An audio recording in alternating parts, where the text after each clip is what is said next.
Sunday, the 26th of March. Listen, today the song by Salty Soul just makes it very, very interesting to listen because we have welcomed into the country, of course, America's female Vice President Kamala Harris and the second gentleman Douglas Emhoff into the country. I mean, listen, there's no place would rather be.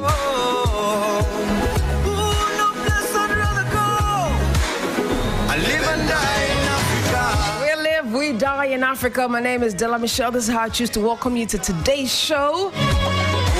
Gradually, we're getting to the end of March. Today, actually, is the last Sunday in the month of March. And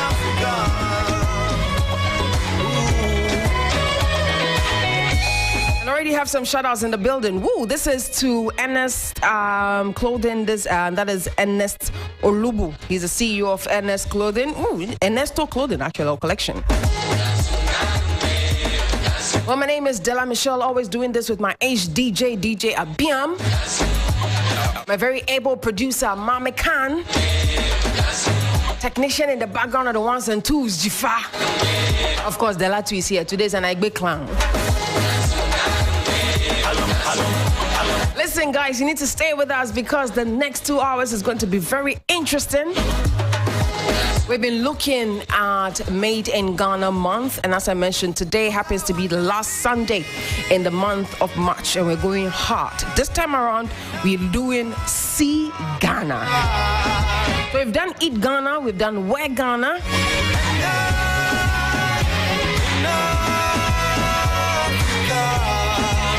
Now it's time for you to see Ghana. So stay with us from now to 5 p.m. Join us live on Facebook as well, 3FM927.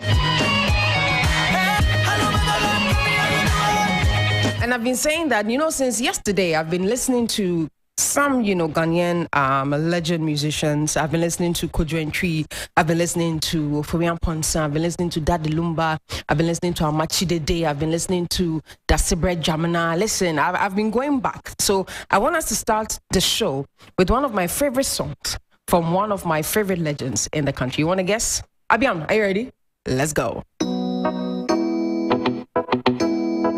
92.7 3FM, your urban lifestyle radio. Accra gets busy on this frequency. 92.7 3FM.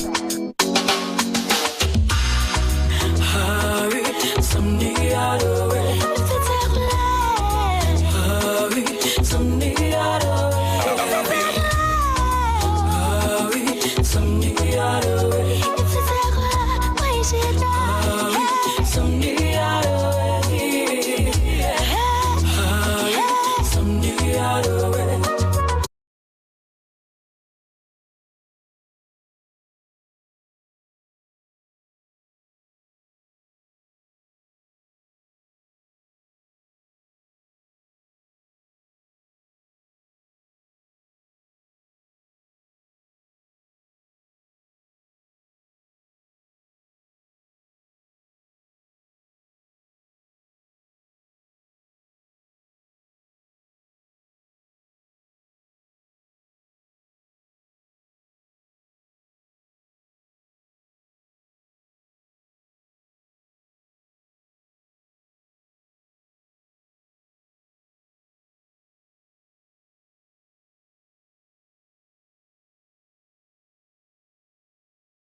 is Beatz Africa. How much you run, much from me.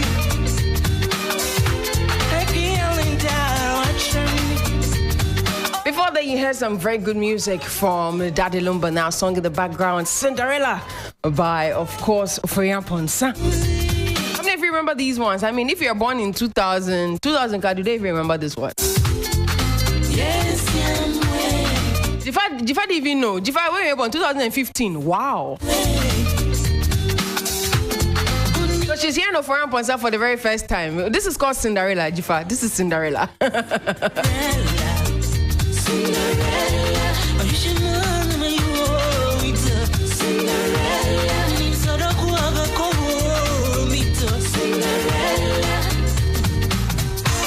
Of course, some of you are joining us live on Facebook. Yes, your Facebook, 3FM 927. Keep your comments coming in. Today, I said we're looking at See Ghana. I nearly said See Africa, actually, but See Ghana. Because we're ending or we're wrapping up on our Ghana month. As I mentioned, today is the last Sunday in the month of March. So we've done Wear Ghana, we've done Eat Ghana. We've done music in Ghana. Today we are doing See Ghana. And my guests are ready for, of course, the conversation. I have with me Mr. Emmanuel Frimpong. He's the president and founder of the Africa Tourism Research Network. No be small. And of course, joining us on Zoom this afternoon is Kwesi Nkrumah. He's an entrepreneur. He's the owner of Venice View Beach Resort. So today the conversation is going to be very interesting. Also because we've just received into the country the Vice President of America. And I know for sure, she will go to some of the places that we are going to talk about today. But stay with us, also get interactive with us. I want to find out from you, where is your favorite spot when it comes to tourism in the country? Where is that place you always want to go over and over and over and over again?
exactly 4 minutes. 4 minutes. That's 3:30. We'll be starting our conversation.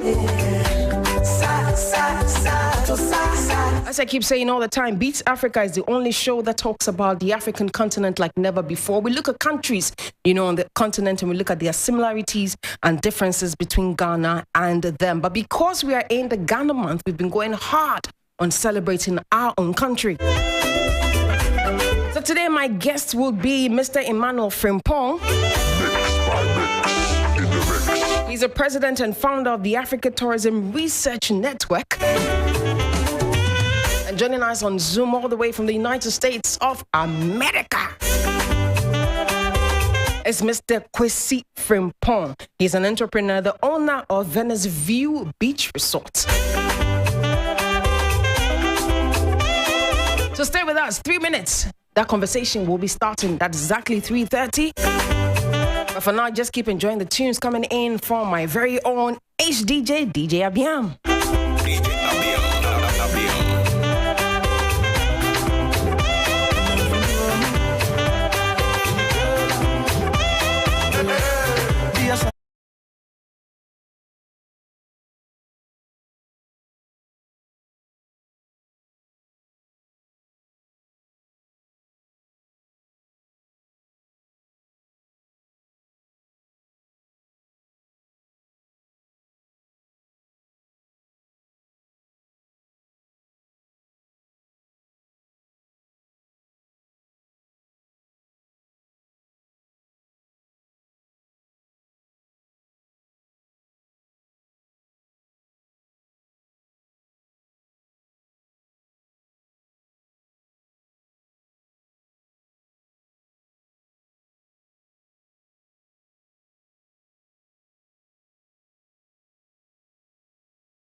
Enjoying the tunes, but time check, as I promised, exactly 3:30 is time to get into our conversations.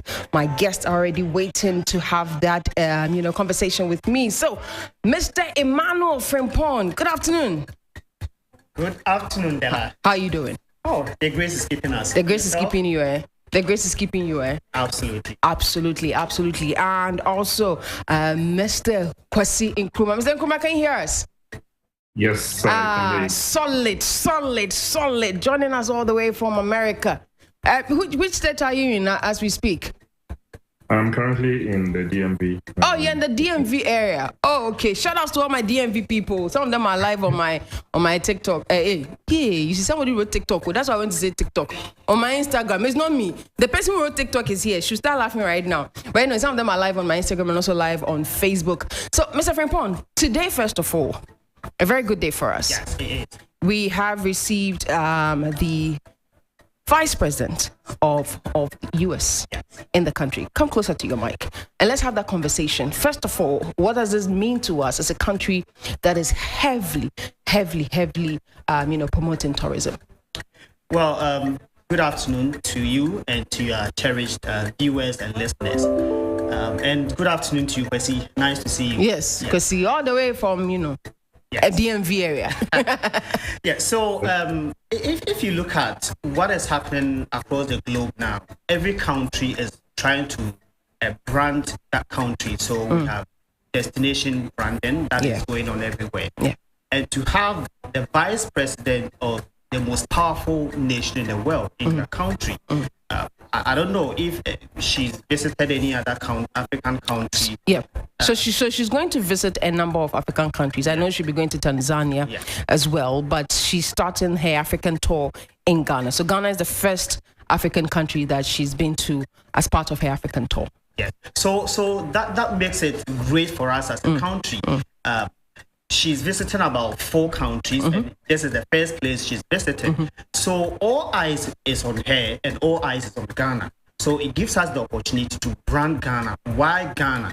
Why should people? Almost every president of the United States would want to visit Ghana. So people begin to look out for Ghana and think of Ghana and think of visiting Ghana. So for us, and this month is Ghana month. Ghana month. So it's a celebration. We have to take advantage of her visit and make it something very important for us. Interesting. Let me pick Mr. Nkrumah's thought on this one as well. So, what do you think about this? I know that for you as a Ghanaian, you're very proud to hear that the Vice President of America has actually touched down in the country.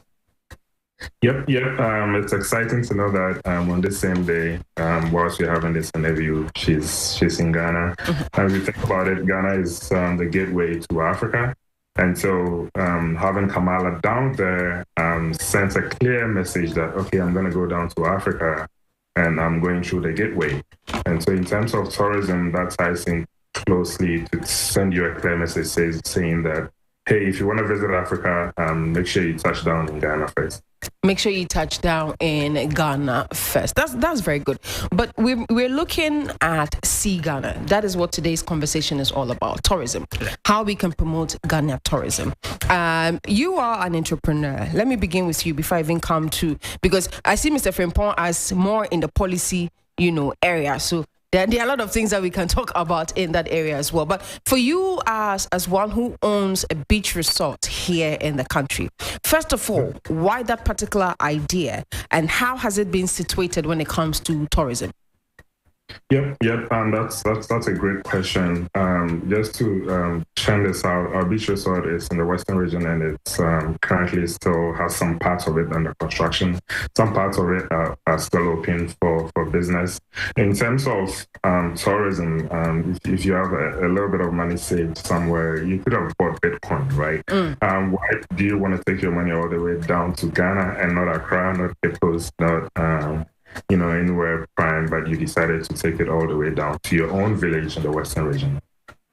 If you want to change the world, you start from home, right? So if you're complaining about everything going astray, no jobs, okay, go home, create a job, go to your hometown, create a job for your people, let them get something going on. Then you start building from there.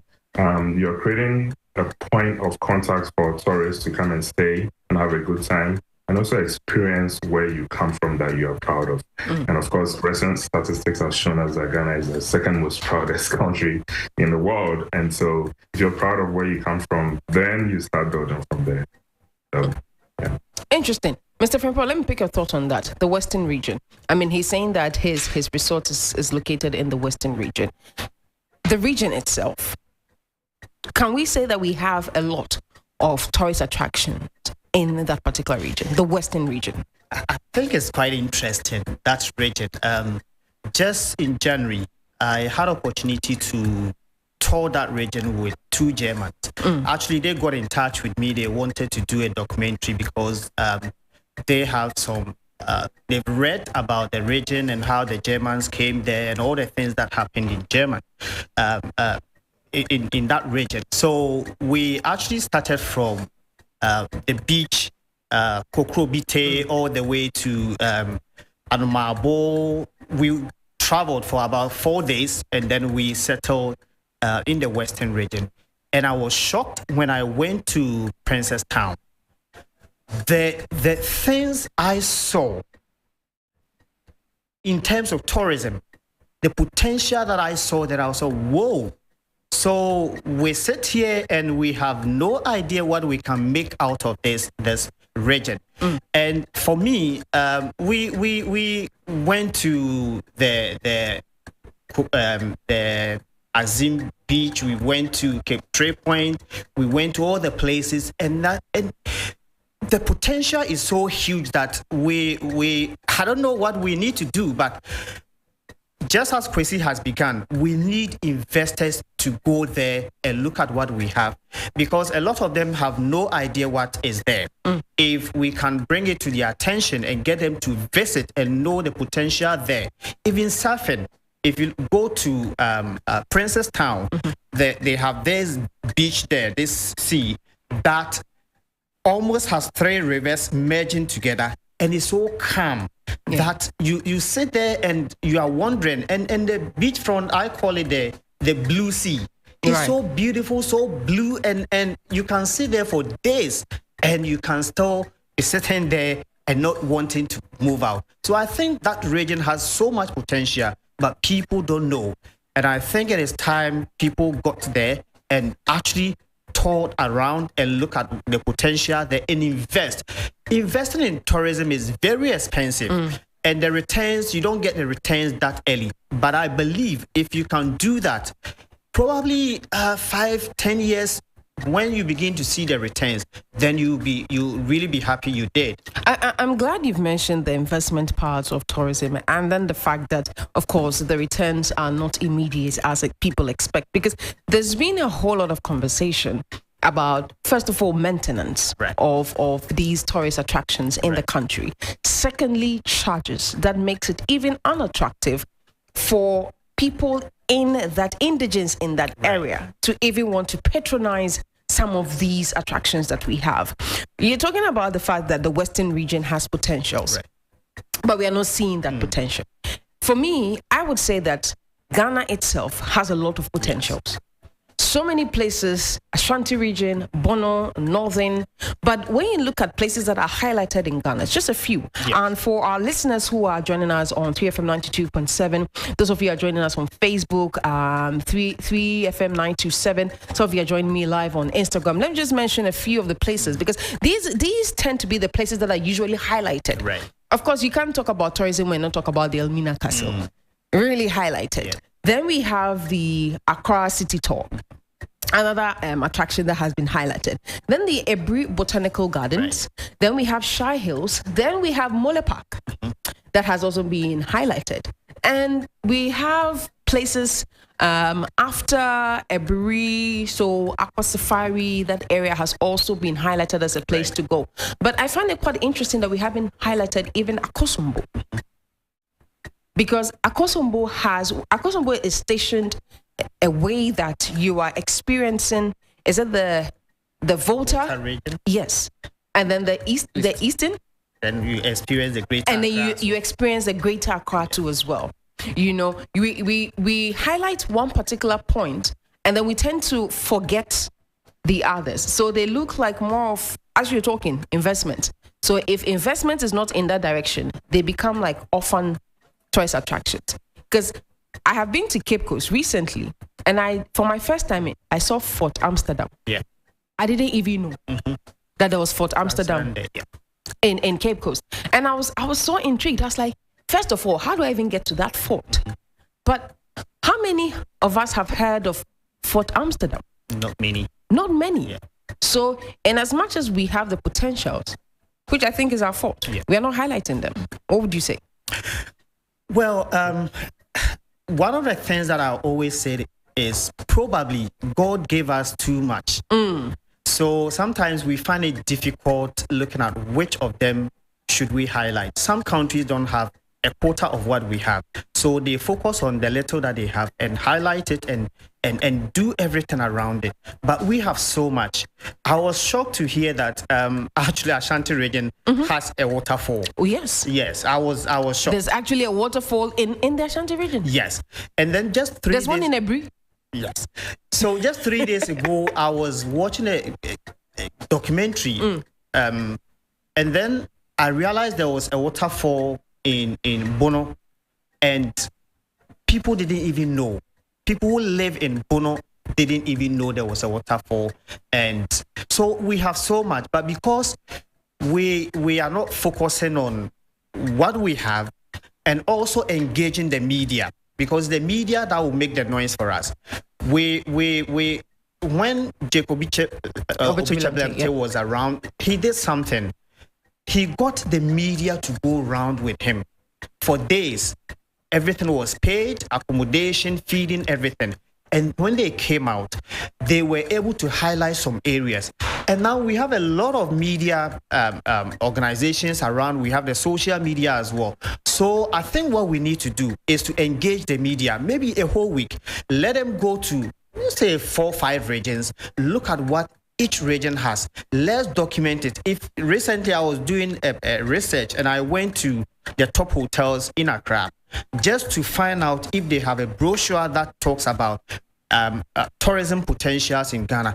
And I didn't get even a single one. Not a single top hotel in this country has a brochure that talks about our tourism potentials. Or, I mean, if you come as a guest, where to even go. There's nothing to tell you. So these things, we need to actually sit down and look at what is it that we need to do and then promote those areas. We can't promote everything. We have too much. We cannot possibly do that. But let's look at, for each region, we want to highlight on 2 or 3 areas and then look at even infrastructure. How do we develop it? How do we get investors to come in so that they can come and invest?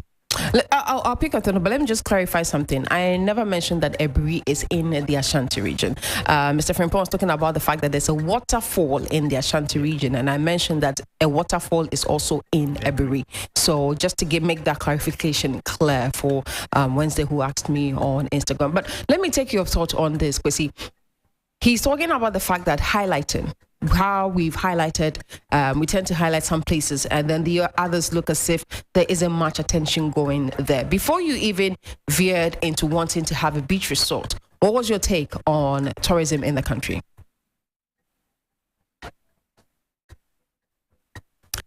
And I think that we've disconnected from Kwesi Nkrumah. He's joining us live from the United States of America via Zoom.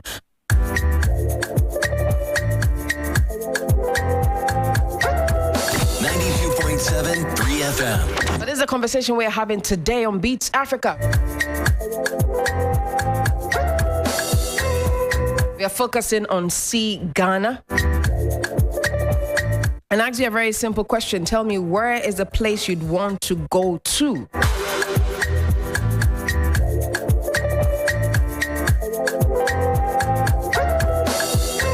Alan says, talking to some rich people over here, most middle-aged, want to see the sights and learn about the history and visit different areas. Thank you, Alan. Alan is joining us from the UK. But also, let me pick your thoughts on what you make of tourism in the country. As for media, if you ask me.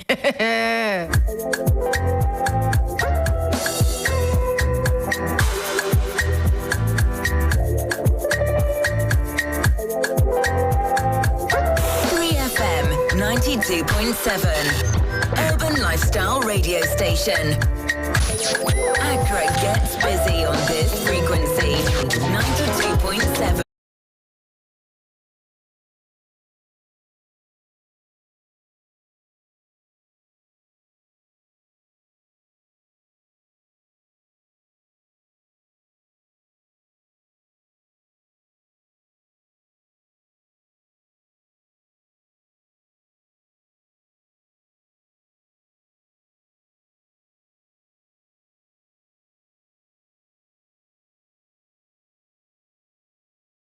Joining us on Facebook, he says, Kwesi fans are here, let's get it. Jones Papa says, good afternoon, guys. Sashikin in the house, Iman Apia says,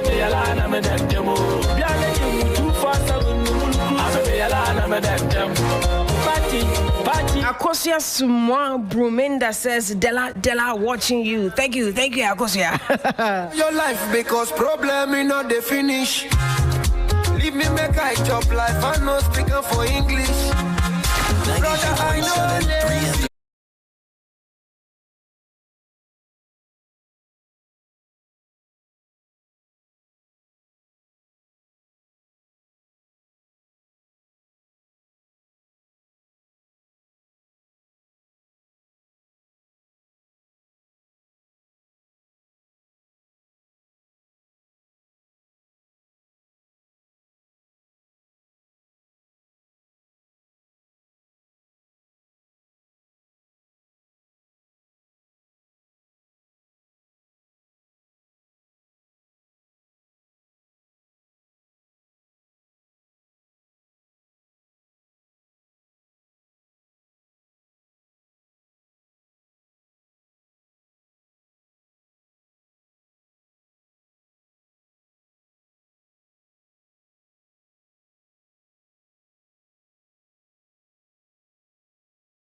A special happy birthday to our very own star coach, Miss Nancy. Today's your happy birthday from all of us here at Beatz Africa and of course Media General. We're wishing you a happy birthday. Baba never seen that before. But you need to join TV3 and 3FM, the Amejopa and Shy Expedition. It's a Ghana Month edition, Saturday, the 1st of April 2023. What are we looking at? Transportation, we're looking at breakfast, snacks, lunch and dinner, t-shirts and music, of course, when you pay. But get to hike, of course, with us to the summit of Mount Gemi with your favorite TV and radio presenters. We'll be visiting the Shire Reserve, Safari Drive, also the historic caves and museums. So if you want to book, just go ahead and call us 054-159-715. Let me take that number again. 054-159-715. Or you can call us on 0243 0243 852001. Let me take that number again. 0243 852001.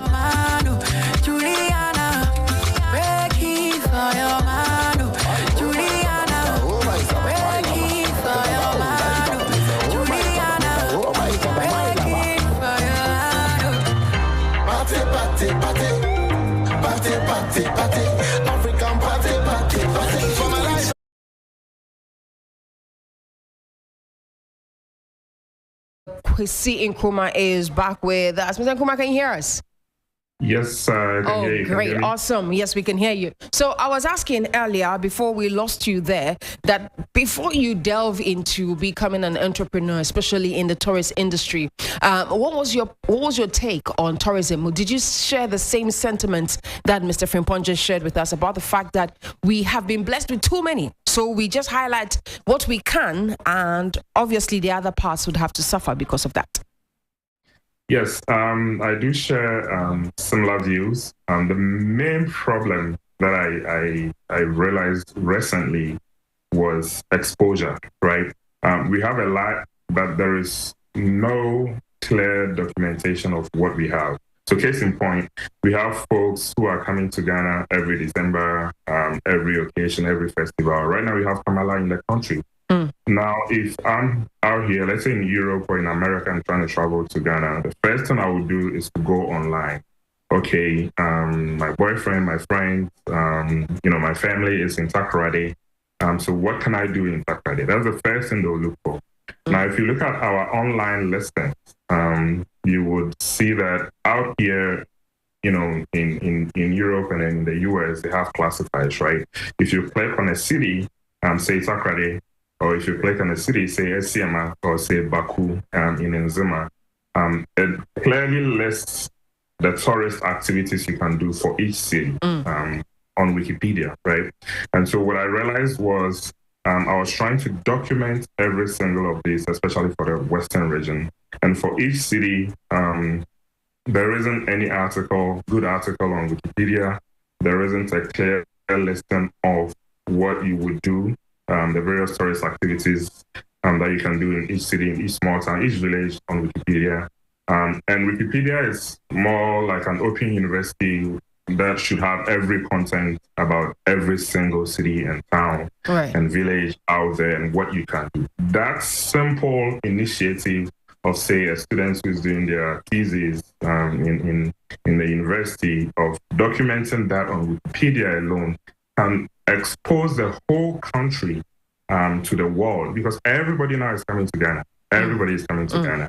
And the Western region, Eastern region, Accra. So if you have a simple listing of what you can do, no matter how small it is, that gives you that exposure and leverage to attract more people to come. Oh, when I go to Takoradi, these are the things I can do. Right. So I'm saying for a week, I'm going to plan the week from Monday to Friday, and I'm going to go see this, go see that, check this out, and share my experiences.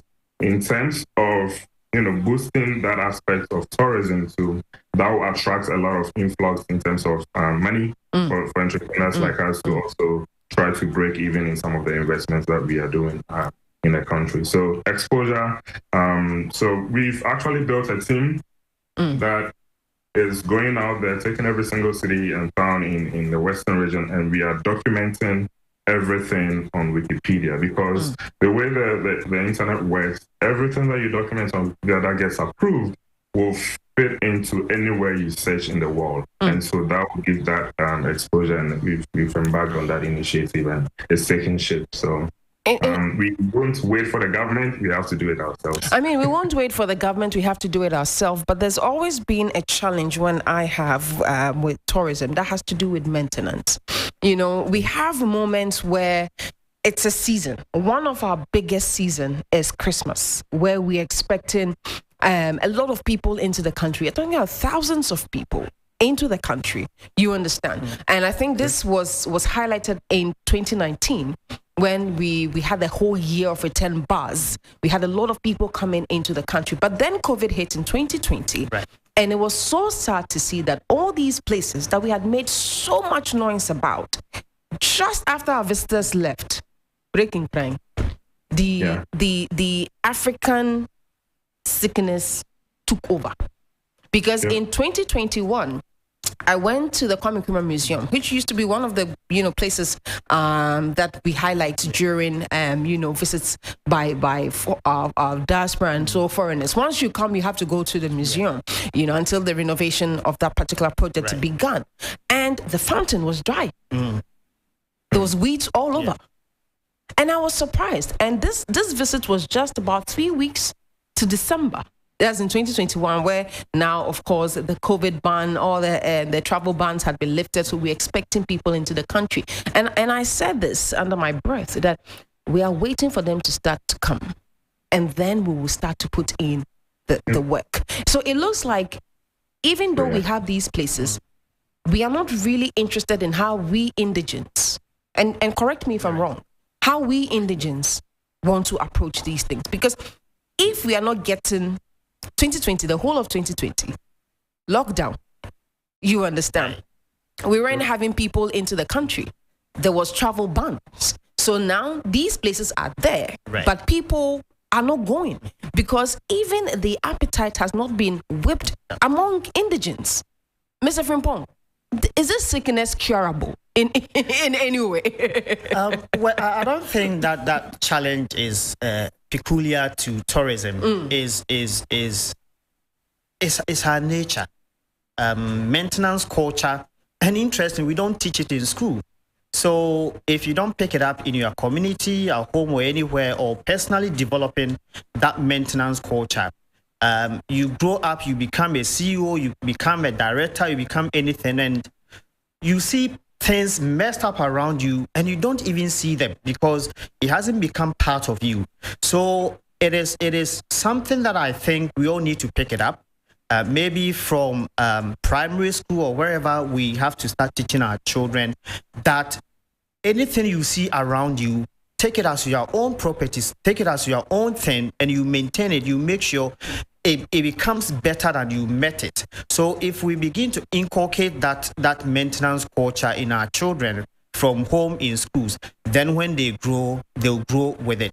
But for us as adults, I think, again, I have to come back to the media as well.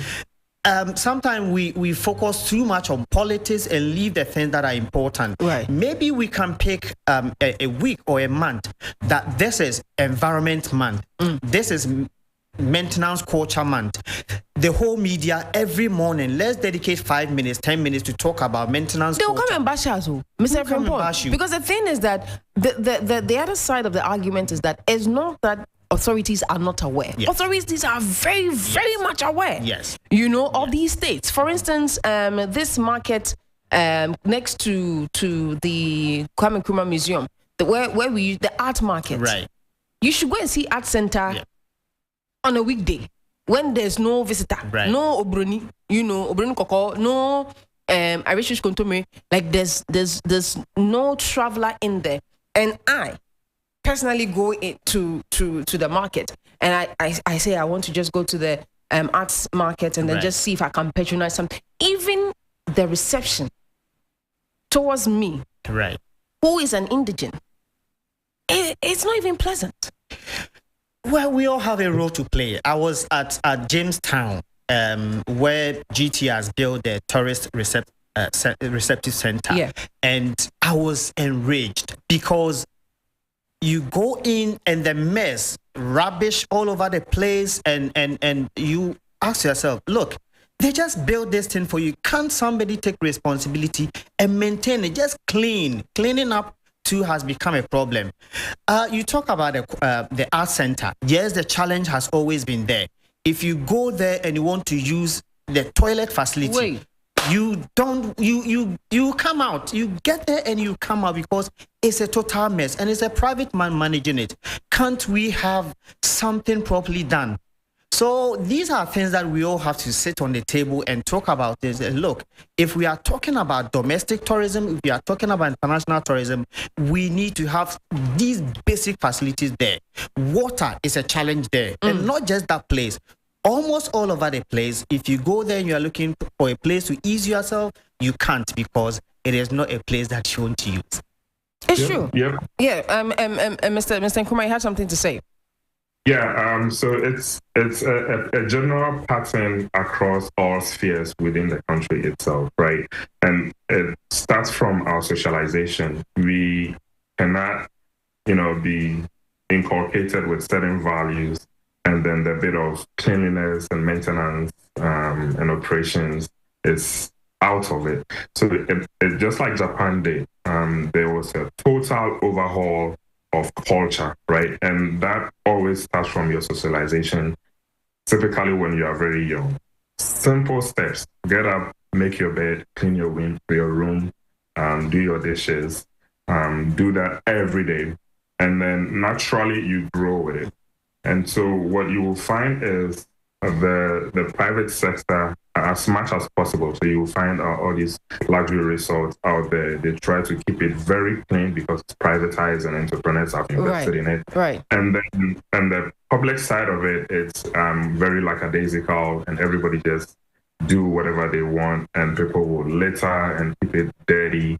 That is because it has a part to play within our socialization. It's not inculcated in you whilst you were growing up. And also the fact that, citizens sometimes don't care because it's the government's responsibility. So it has two parts to it. The socialization bit of as young as 2, 3, 4, cleaning, laying your bed, making sure your room is always clean, starting from home, right? And so when you get out there and the government is not doing it, you will have that inertia towards what the government is not doing, and you will fight to make sure that the government does its part. But if that bit is not there and you go and the government is also not doing it, you really don't care. And that's why we need that total overhaul to make sure that not only we in the private sector are making sure our facilities are clean, but the public aspect of it is also getting cleaned up and well kept as well. So that's my 2 cents on that.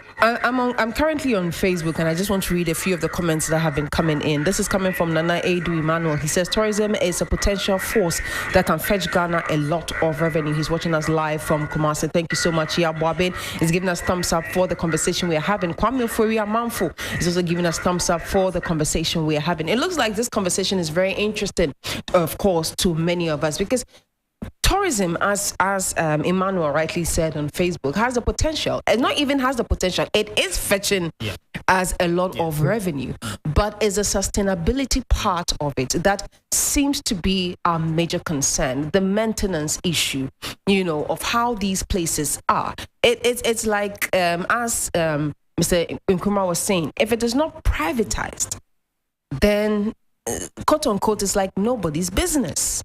And it's sad to know that we have officials. We've made, Mr. Frimpong, you're talking about the media, but I can tell you for a fact that in 2020, we had a lot of travel content creators, local travel content creators, who, because of COVID, couldn't go outside the country, were utilizing the places in here. Right. For some travel content creators, some of us were able to see places that we'd never seen, even if it was the same place we know.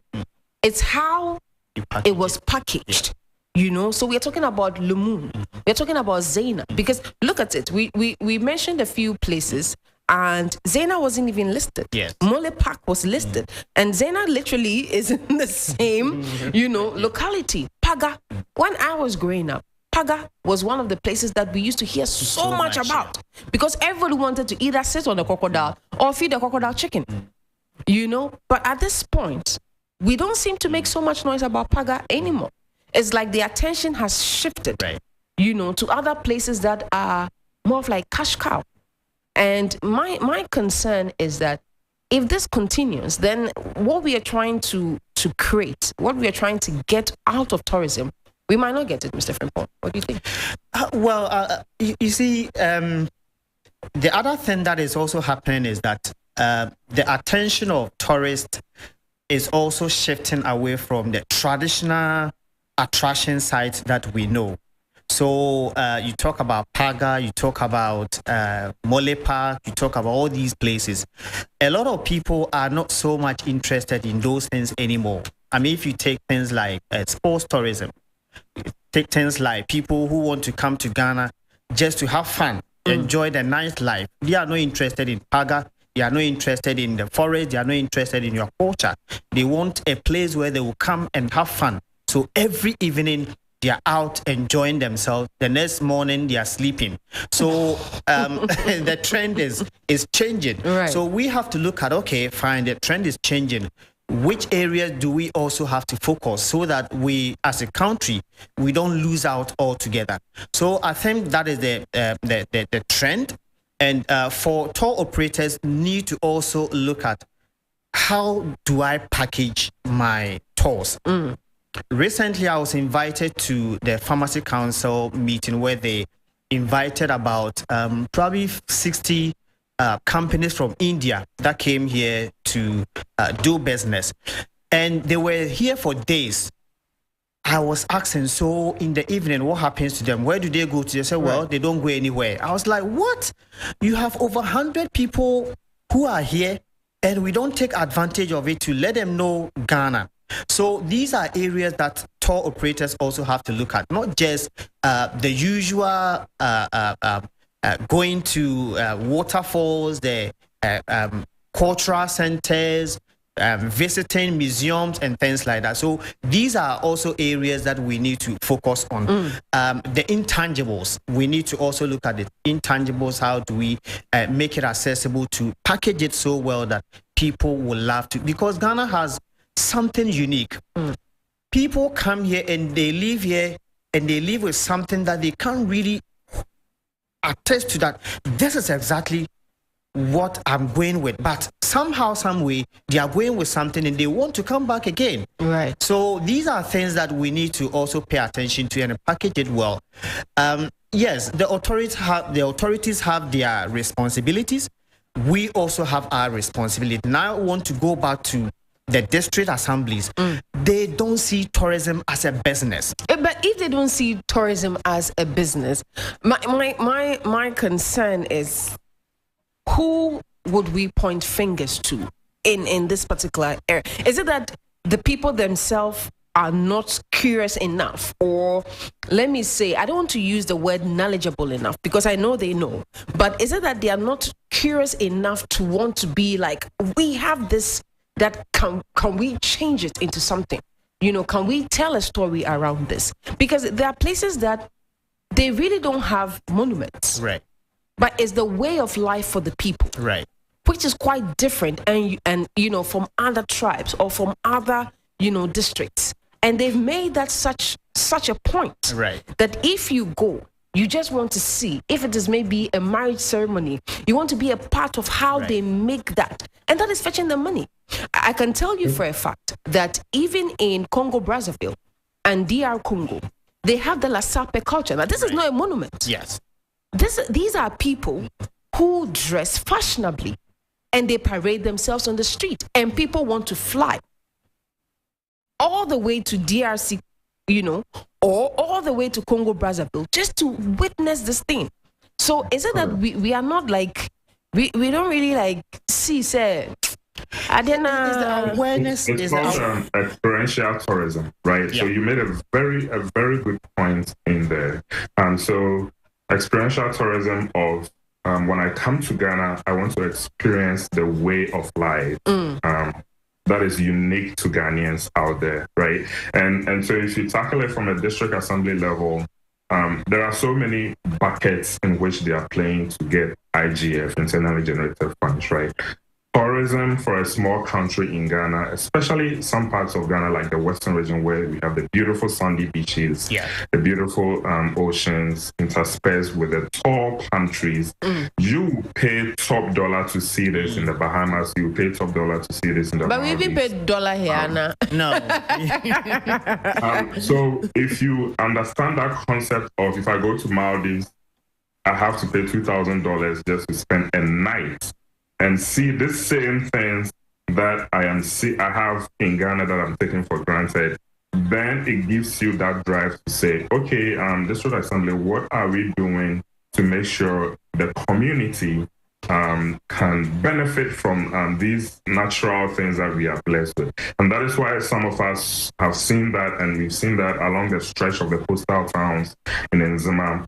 That experience in the Bahamas, in the Maldives, can be replicated. And so we are seeking lots and lots of funding to push to make sure that we turn that little coastal stretch into a very attractive tourist destination. And we've had some sensitivity. The response has been great, because we have folks who have flown from Germany, from the US, all the way down, because we are touting this imagery to them that you get these sandy beaches, and they are relatively cheaper than you will get in Maldives or Bahamas. And the response has been great. They are flying down, coming to stay. Now we are looking to blend the experiential tourism aspect that you brought up, Dela, about, okay, when I get there, how do the Nzimas live? How do they fish? What did they do that makes this experience that I've flown all the way from the US down unique? And I can carry it along and say that I tell my folks back home that when I came, I saw them fishing, I saw them, dancing, I saw them dressing up, I saw some ways of life that are unique to them, and that's an area that we are looking into as well.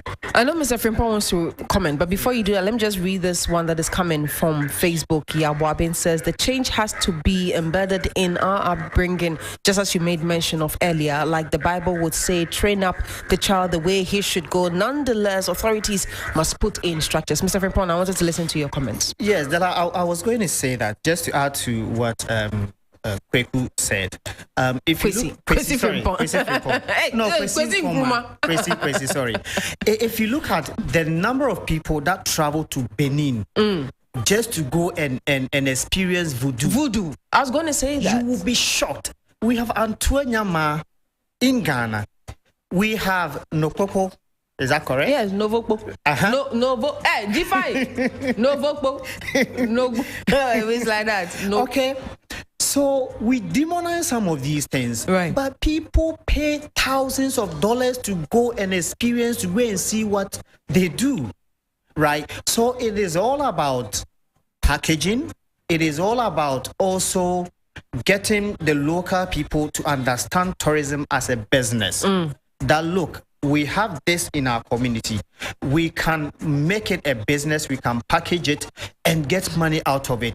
So in doing that as a community, we also have to look at how we receive our visitors, our environment. If you go to Boyre right now, where they sell kente, just before you enter the shop, right on your left, there's a place I always ask, what is this? Excuse me to say, it's a toilet. And it's horrible.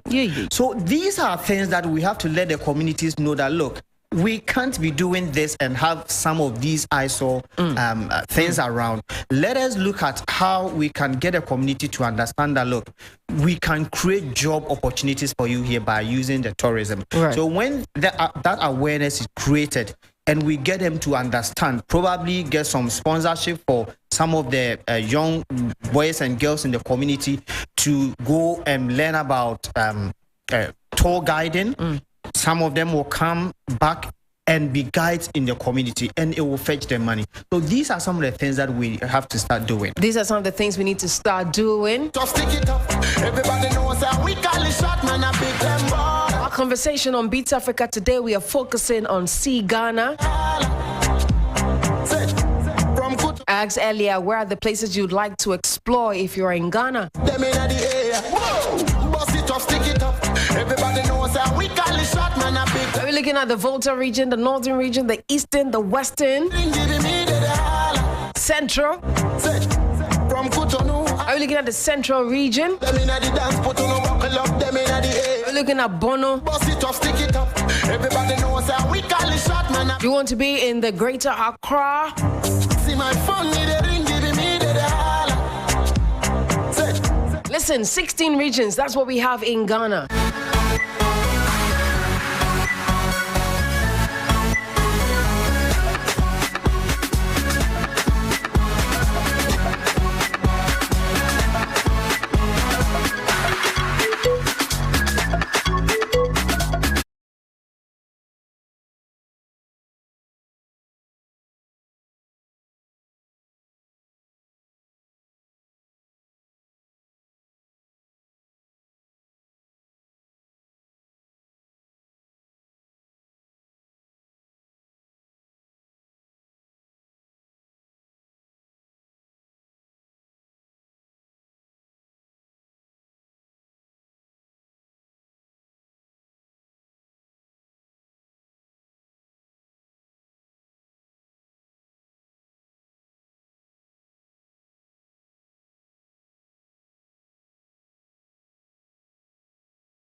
My name is Dela Michel. Of course, I'm here with the HDJ DJ Abiam.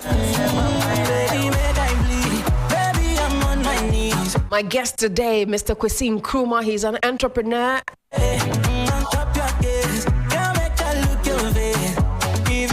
He's the owner of Venice Beach Resort. Mr. Emmanuel Frimpong is here with me.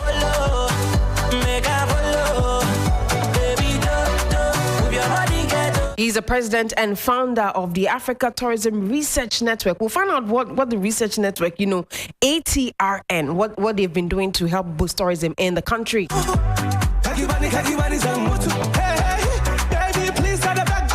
But the Venice View Beach Resort can be located in the Western region, as Mr. Kwesi Nkrumah was saying.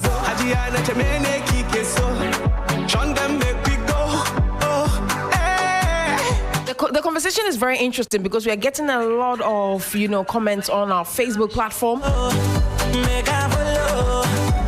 Ms. Mockley says, very nice program, but our tourism centers are expensive.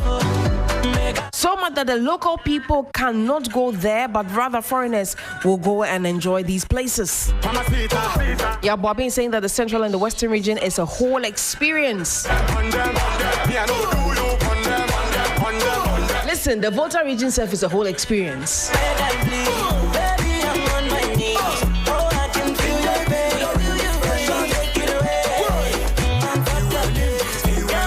So keep your comments coming in.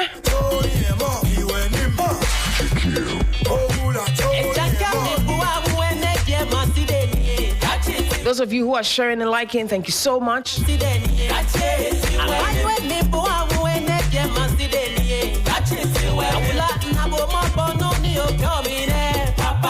It's interesting that Mr. Frimpong and I were having a very nice conversation just during the musical break. And one of the things that I mentioned is one of the comments that I've just read from Facebook. The fact that these tourist centers are very expensive for the locals.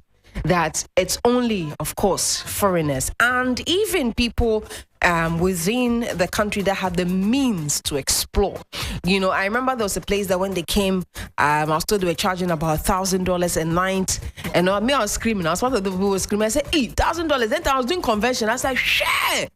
And now if they're supposed to charge that same $1,000 a night, the convention alone, now the dollar cuts like 12 Ghana. So imagine, but this is for a night. And I was wondering what services it comes with, because sometimes what I do is that I tend to compare, when it comes to accommodation experiences. You go to a place, you might pay the same $1,000, but maybe it might be half board, and then it comes in with one tourist activity. So for instance, if they have a resort or jet skiing or something, they add it to the package. Right. So at least when you're paying that $1,000, that it's not just bed and breakfast. Like there's something added to it. So that is where the conversation is coming to now. How many people in that area can afford $1,000? $10. Let's reduce it to $10. But that's the nature. Well, when you have a site or when you have a facility, you have your target market. So, for instance, if you go to Akosombo area, I don't want to mention any names. There are some hotels or facilities there that will charge probably $500, $600 or something. Obviously, their target market is not the locals because the local person, they will not pay even $100 to go and enjoy. Go enjoy that facility. But I think what we need to do is when these facilities are off season, off period, what they can do is to have a package that the locals can actually pay and come and also enjoy what is within their community. It is not fair that they come and see this beautiful edifice, this beautiful facility, and they can't get to enjoy. So there should be a way around it, the way the Eastern African countries, they do it. They have a package for the locals when it's off season, so that they can also enjoy, instead of keeping the room empty, instead of just allowing the room to be there and you're still cleaning, why can't you make it maybe half price or probably a quarter price so that the locals can come and enjoy it? And when they enjoy it, they will intend to also promote it for you and actually protect it. And when you go there, you are telling them that please keep your environment clean so that when people come, they will be happy. They will see that, oh, it's nice to be here, so let's make the place nice. After all, when the people come in, they also tend to buy things from us, then we can all benefit. Yeah. So I think that is the way to go. And very soon, I would ask Mr. Kwesi Nkrumah how the locals are involved in the package at the Venice View. Because me like this, I'm a local. So if I'm going there, I want to know my local package. But we were talking about the fact that, so is it because we are not getting the sense of responsibility for the locals? That's why we tend to overlook these locals. Because when you go to other countries, island countries, for instance, I made mention during the musical break, Sao Tome. Yeah.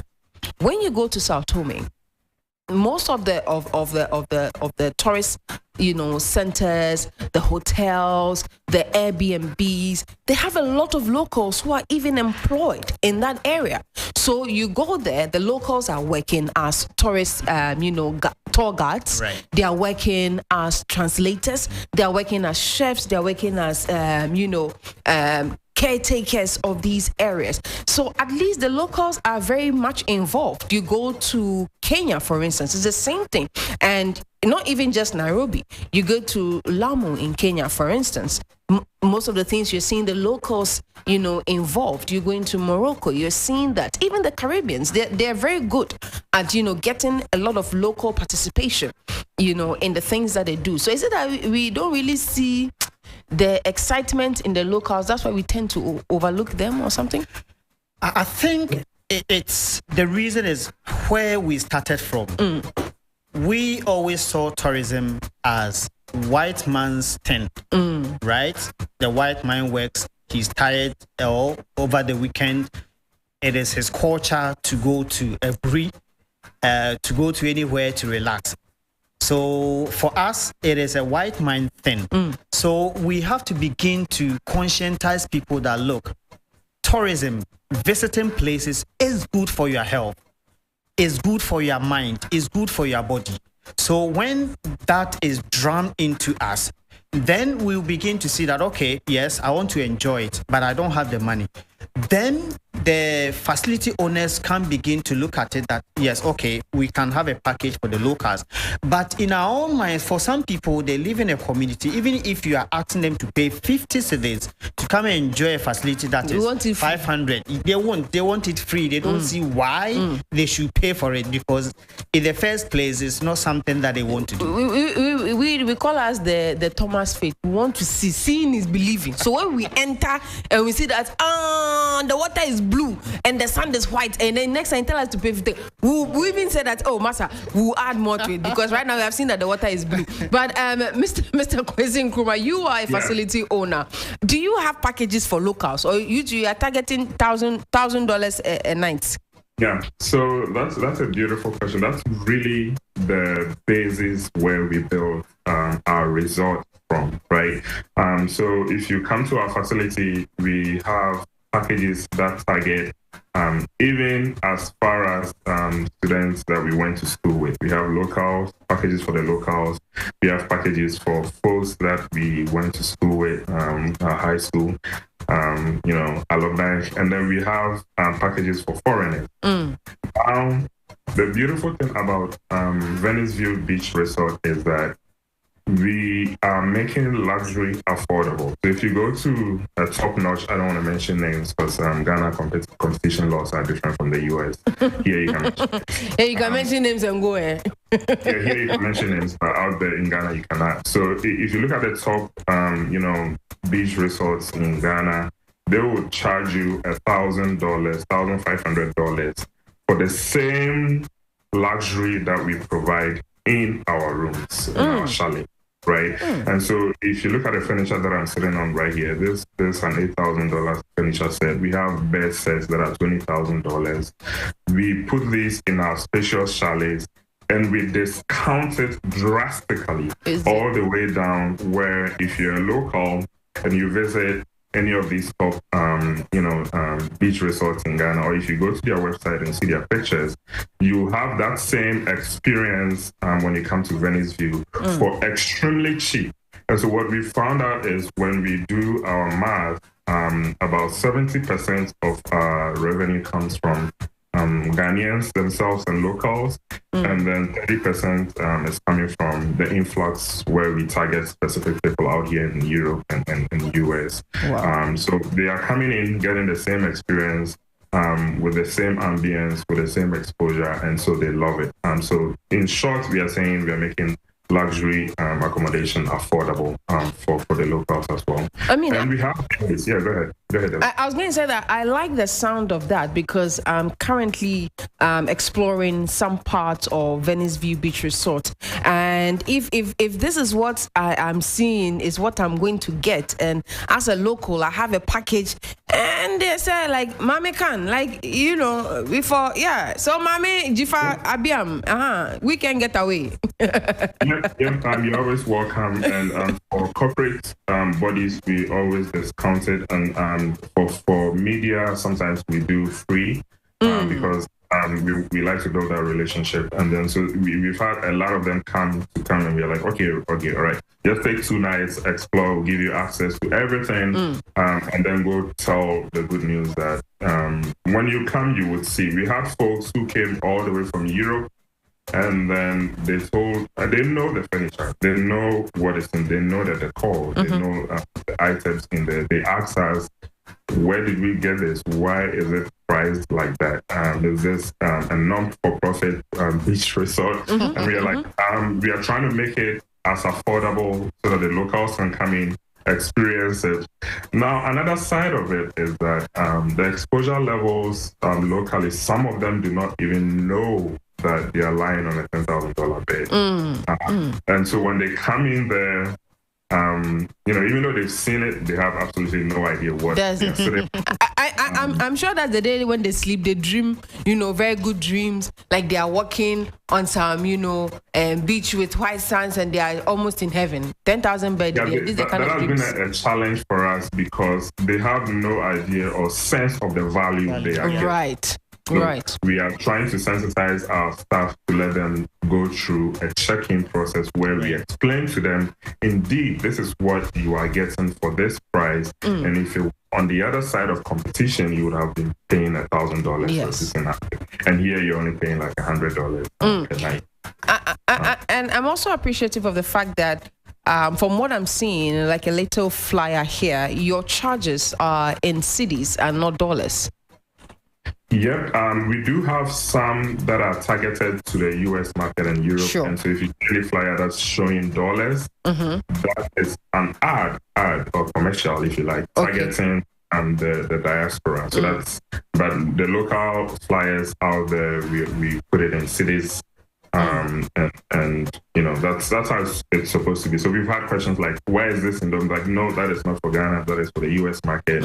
And we send you the Ghana flyer, which is in cities. Yeah. It's interesting that you're like for the locals, as we would want to put that, encompassing all of us, the charge is in the Ghanaian city, because that's one of the conversations I was having with Mr. Frimpong in the studio, that we have become so reliant on this dollarized system that even if we are not running an ad for patrons in the diaspora, you come here and everything is dollarized. You want to go to a hotel, you are looking at dollars. Airbnb, they are charging in dollars. And I'm asking myself, how many of us can afford, this? And now looking at how the economic situation is, the dollar fluctuates in and out, and prices are also escalating. So, for instance, if one hotel was charging maybe $150 single occupancy, and now they've moved to $200, how if you go and sleep in that hotel again? You understand? Recently, we had top 10 Ghana TikTokers go to create awareness for us over there, and they loved it. The feedback has been great, so we want to appreciate them doing that for us. Now, in terms of billing, right, what we've noticed is that a lot of hotels and even other industries like real estate, right? They will bill in dollars. That is because sometimes they outsource the billing to, let's say, a contractor. And most of these are out there and they only know the dollar because they want to keep one currency for running reports and billing at the end of the month. But our model is a bit different. We try to keep the diaspora market billing separate from the local billing. And so if you're booking locally, we'll charge you cities. If you're booking from any part of the world, then we can charge you in dollars. It has its pros and cons. Right now, we are not making any money. We're only trying as much as possible to pay our 50 people who are on payroll. And these are all locals that we employ. And that has been our main goal of setting up the resource. But one of the concerns that I'm just seeing also coming in as a comment on Facebook, Mr. Frimpong, I'll engage you very soon so you can give me your reactions to some of the conversations I've been having with Mr. Nkrumah. But I'm hard on him, not hard on him, but I'm engaging him more because he is a facility owner. There's been the concerns that once influencers, begin to showcase places. So they'll come, some people like 1 million followers or 100,000 followers will go. Then the following day the price is not there. Bobo, because once influencer go there, hey, it's spoiled there. It's spoiled everywhere. Yeah. So one influencer took top 10 Ghanaian TikTokers there. His name is Gilbert Gilby. He did a great job, and we've received a lot of good response. That has not changed our pricing. Amen. Now, we come from an economic model, and so we understand how price elasticity of demand works, right? And so the industry itself, if you own a facility, you would see that you have peak times and then you have extremely low peak times. Now, our goal here is to make sure that even on the days where it's very low peak, we smoothen the curve. And so if you look at the economic curve, elasticity, you will see that you will be able to bridge the curve with the same price point, and find an optimal point where you maximize your revenue and your profits. So you do not necessarily have to raise prices when influencers are coming to your facility. You'll have to rather be creative to spread your load or your footfall across other days. And so we personalize our conversations with customers when they're trying to book through us. And then we try to work with them and then move hand in hand. And then if they're trying to come on a peak time like Easter, we are fully booked. We work with them to try to push them to other days so that we smoothen that curve and find an optimal point that will maximize your returns and not necessarily having you to raise your prices. And so we understand those models and we are working with those. And you're working on that. So, Mr. Frimpong, you had a few comments to say. First of all, with the charges and now the fact that if influencers go there, thank God, Venice View Beach Resort says we'll still get the price the way it is, because there's some places when the influencer go and they do one photo, that one photo that the influencer took is going to be what we are going to pay, in our next stay. Your comment. Let me congratulate Kwesi for the job that he's doing there. I get a sense that as much as he wants to break even, he actually wants to impact his community and also make sure that life is better there. So, Kwesi, well done for the job you are doing. Thank you. Yeah. Dela, it is illegal for facilities, hotels to charge in dollars in Ghana. It is illegal. If you want to do that, then you have to write to Bank of Ghana for that opportunity to be given to you to charge in dollars. So if you go to any hotel that charges in dollars, you can report them to GTA, and GTA will report them to the Bank of Ghana if they don't have that, if they haven't written and been given the authorization to charge in dollars. Let me just say that. So if because it's one of the reasons we are also seeing what we are seeing in our economy, because everything, you go to the market and they tell you, dollar cost in TNs, you have to tune in. What has tomatoes, those things got to do with a dollar? But that's what happens. So But coming back to the charges, I think one of the what I see really is not because they are charging too much, but I think it is because of the service they get. If you are charged 500 cedis for a service and you realize that, look, this service I'm getting is not worth anything. Why am I paying 500 cedis? We all travel outside. You can pay $300, $400, and even £49 or €49 or €50. Yes. But you look at the service you get, and the service you get here then is annoying. Very annoying. Yes. Brutally annoying. Let's be honest. So then you begin to look at, I'm not getting value for money. Right. So it is expensive. It's not really as expensive, but the service you are getting is what does not commensurate with what you are paying. Yeah. So I think as a country, we have to look at customer services very well. We have, as a country, we have poor customer service culture, very poor. If you travel, if you lived outside and you come here, our customer service is poor from the airport to anywhere you are going. Everything about customer service is poor. So I think we need to look at that. And again, how do we do that? If you look at how we even hire people to work in our hotels, we just bring uncles, sister, schoolmates, brother who doesn't have job, or a family member who doesn't have job. We just bring them in, no training, nothing, and they come and they have no idea what to do. So we also have to look at how we recruit. Right. If we recruit people who have not had training, then we have to make it our point to train them. When we train them, we have to also make sure that we constantly monitoring and making sure that they are giving their best out. If that is not happening, then Ghana will seem expensive.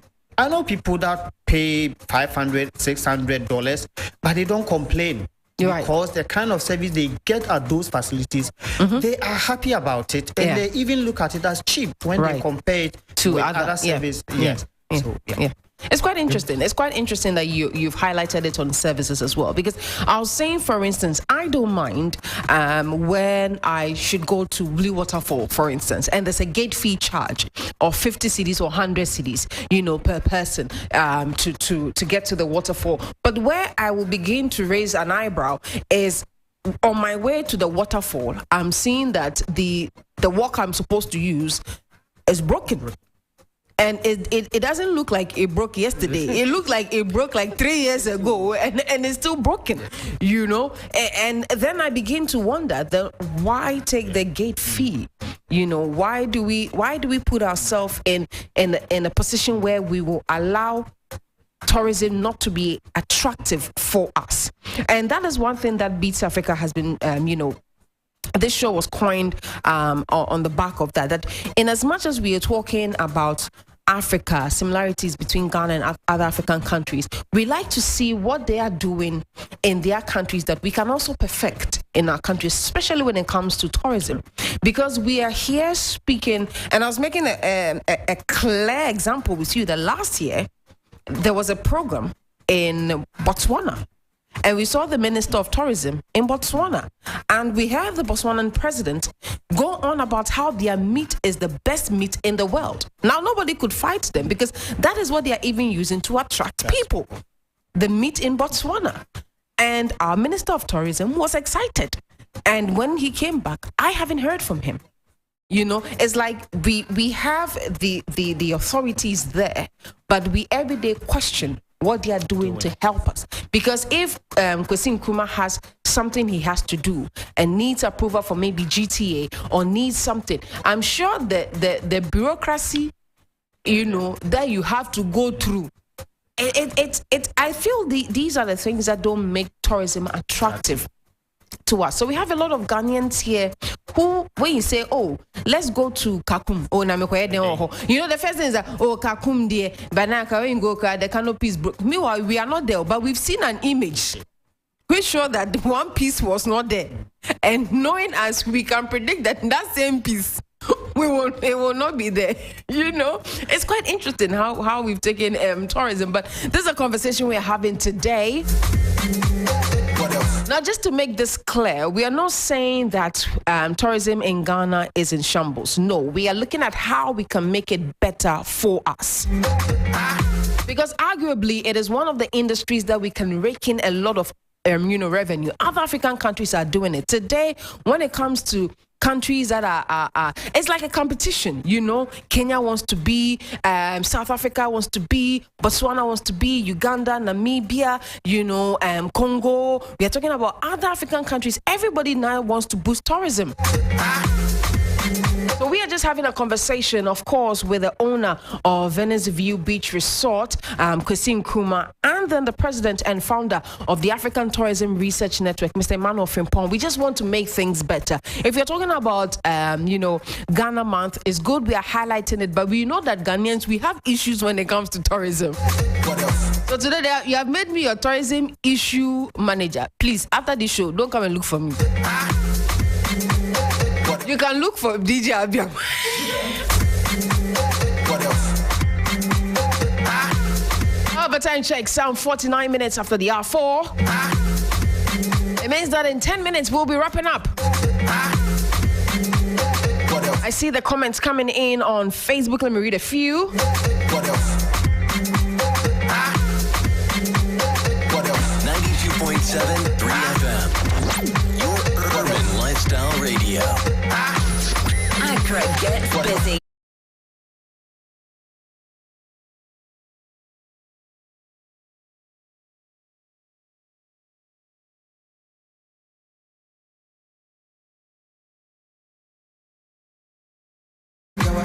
He says it's illegal to charge dollars in Ghana for services. Wow. See who sees the operations of this law? Are they even working efficiently?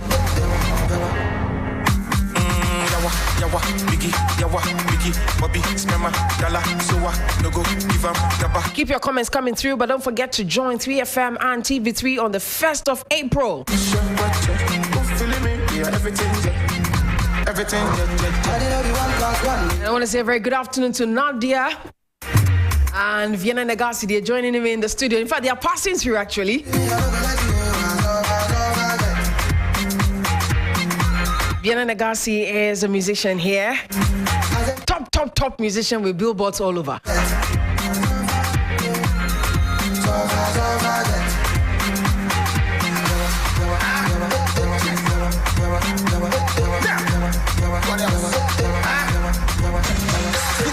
For your body there, if you only allow to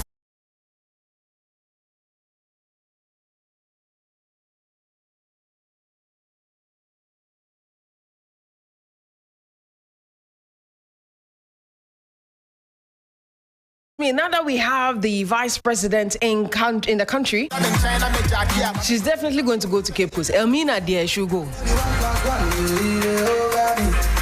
And I'm sure by now they're painting the road to Elmina. Hey!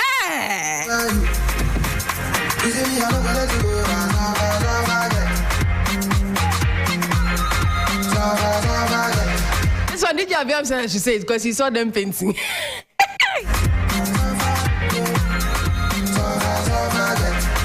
But for countries that we are, we've been propagating tourism, I feel that, listen, whether the season is a cash season or not, we should always want to do something just to promote tourism in our country. Why lie down, make me sit on ya?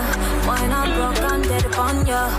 Very got a defender. He said, Via, now give me the voucher. Anything you want, give it to me hard, baby, make me roll out. And send me out the best ever.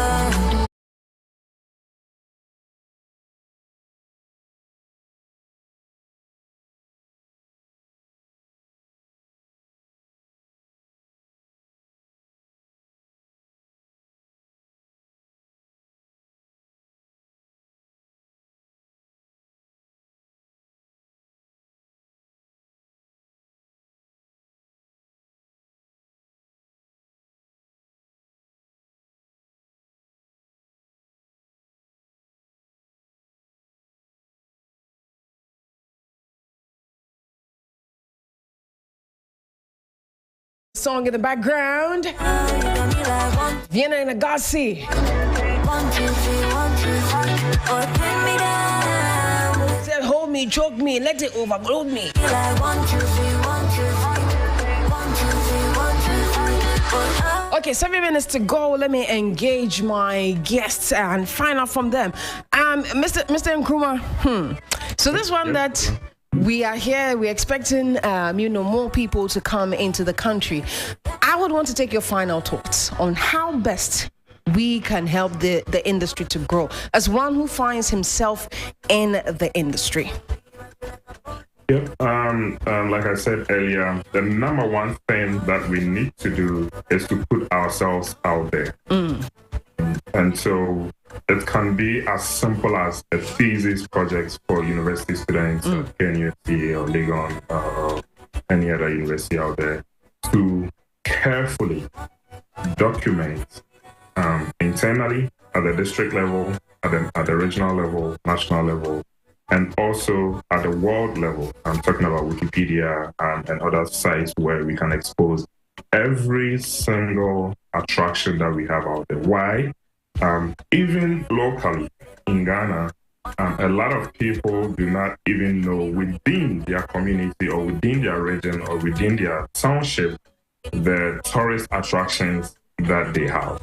So if you document it locally and they go online, or even if they don't know anything about internet and then they go to some office, they can get a flyer that would say, these are the things you can do in Nyambeshre. There's so many Nyambeshres in Ghana. And so when they look at it, they know, oh, they have this here in my village or in my town, in my city. Let me go check it out. Now, if someone is out there, a foreigner coming down to visit Ghana, they would go online and say, hey, things to do in Accra, tourist places to see in Takoradi, things to do in Ekwe. They would look it up online, and that documentation or that project that student picked up at KNUST or Legon will pop up on Wikipedia, and then they will see, oh, these are the things I'm going to do. I'm spending a week in Ghana, and so let me check all these out. And you solve a huge part of the problem. Then we can tackle the maintenance bit of it, the cleanliness bit of it. That has to be championed by folks like Mr. Frimpong and policy makers to say, hey, we have this list provided by these students from KNUST Legon, and we know we do visit them. We've seen that out of these 10, 3 of them are not in good shape. We are coming to you proactively, telling you that, hey, you're a private owner, you're a public owner, make sure you clean it up, do this. These are some plants you can plant for free to make the place beautiful. These are some grass you can plant for free. These are some ideas. It has to be proactive. It has to be proactively done to make sure the industry is out there and we make a lot of money to that. Well, Mr. Kwesi Nkrumah, I want to thank you so much for your time as you joined us today. We've had some very good comments from, of course, people who are within the Western region, those who've been able to explore the Venice View Beach Resort. They said, listen, you've created for them paradise, heaven, and they're grateful for that. So keep up the good work that you're doing. Obviously, we will also go there and we'll give you, our feedback. So we look forward to that. But back here in the studio, Mr. Frimpong, he is the president and founder of the African Tourism Research Network. I'm sure what Kwesi Nkrumah has said is in line with what the African Tourism Research Network is all about. What more should we expect from the network? Well, so I think you've interviewed me probably, this is the 5th time. My 5th time. Yes, and by the around that time, I was the executive secretary for Ghana Tourism Federation. Yes.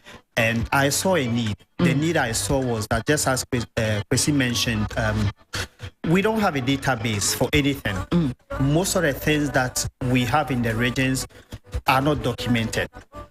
We have tourism students, tourism faculties in our universities that are doing research, and the research they are doing is not industry relevant. They do the research and they put it somewhere, there's no use for it.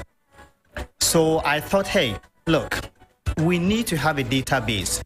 We need to have something to work with. If somebody comes into the country and wants to go to Volta region to invest, what are the tourism potentials there that a person can invest? So this is one of the things that the African Tourism Research Network is seeking to do. We are working with academia, we are working with the industry, we are working with government to look at all these gaps that we have so that we can document them. Anybody that wants to come into the country, if you go to GIPC and you ask them that you want to get into the tourism space and you want to invest, I can promise you they will not have anything for data. You. That, go to this region, go to that district, and these are the things that you can do. So that is one of the things that the network, African Tourism Research Network, is seeking to do. Yes, and we want to get everybody on board on the 5th of April. I was going to say that you have a program on the 5th of April. Yes. And you are the program director. Ajay, so coordinator, Papa. Mamikan is the assistant. Yes. So we tourism is a big business. It is serious business. It is. So if we can work together, I think there's a lot that we can do. We are starting our first project, interestingly, is in the Western region. Wow. We are already engaging the chiefs and some opinion leaders there. I have a team from Germany that will be coming in the next 6 weeks or so. Okay. And we are doing a project documentary in the Western region. And I'll be looking forward to engaging Kwesi to see how best we can also rope them in. So there's a lot that is coming. There's a lot coming. Yeah. Thank you so much for your time in the studio and for your time on Zoom as well. But just a little reminder that on the 1st of April 2023, it is a Saturday. Make time to join us, because we are hiking to the summit of Mount Gemi, of course, with all your favorite TV and radio presenters. We're taking a trek to Oti Falls, and then we're doing a canopy walk as well. Of course, the Shai Reserve Safari Drive is not left out. Historic caves and museums are not left out. This is the Amejope and Shai expedition. Brought to you by 3FM 92.7. So if you haven't booked your spot, yes, kindly do that now. Numbers to call 0501 159 715 or 0243 852001. It's exactly 5 o'clock. It's time to say thank you so much for your time on Facebook, on radio, and on Instagram. Special thank you to my two amazing guests that joined me today so we could look at Sea Ghana. Once again, Kwesi Nkrumah, he is an entrepreneur, owner of Venice View Beach Resort, and Mr. Emmanuel Frimpong, he is the president and founder of the Africa Tourism Research Network. To my producer, Mami Khan, thank you so much. Jifar, the technician behind there, making sure that we are live on Facebook. Thank you so much. Today, somebody say you're making me look very nice. Oh, Jifar. My HDJ, DJ Aviam, thank you so much. Song in the background, Vienna Nagasi, as I mentioned, she just made a stop in the studio here. So please, hold me down. Enjoy.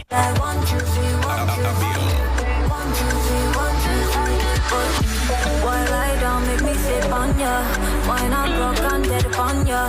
Ready for the defender. He said, "Via, no give me the